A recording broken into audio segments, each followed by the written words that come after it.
In today's video, I'm going to teach you how to sharpen a blurry photo in Photoshop.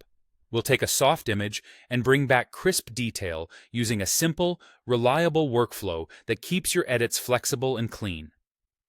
Start by opening your photo in Photoshop. Before you do anything else, zoom to 100% so you're judging sharpness accurately. Viewing at actual size helps you see the real impact of sharpening and avoids being misled by zoomed-out previews.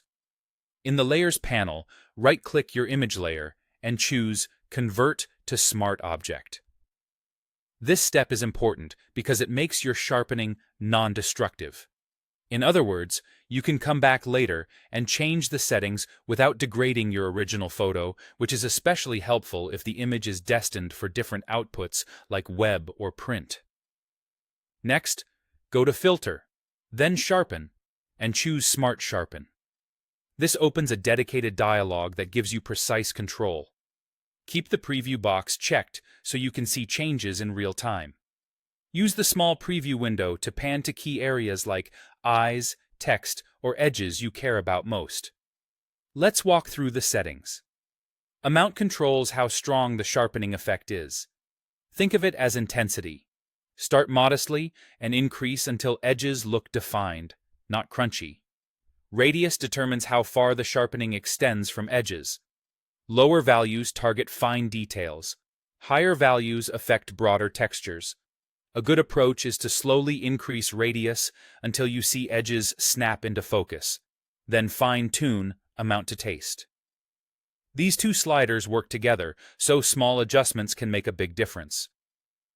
Reduce noise helps you avoid grainy artifacts that can appear when sharpening a slightly noisy photo. If the image starts to look gritty or speckled, increase reduce noise just enough to smooth it out without losing detail. It's a balancing act. Too much will soften the image, too little leaves visible grain. For the Remove setting, choose Lens Blur.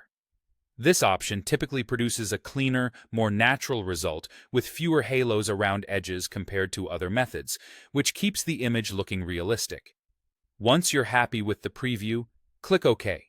Because you used a smart object, you can refine your choices anytime by reopening the Smart Sharpen settings, and you can toggle the filter's visibility to compare before and after. A final tip: judge your results at 100% and look at multiple areas of the photo to make sure the sharpening improves detail without introducing artifacts. That's it. Clean, controlled sharpening with full flexibility.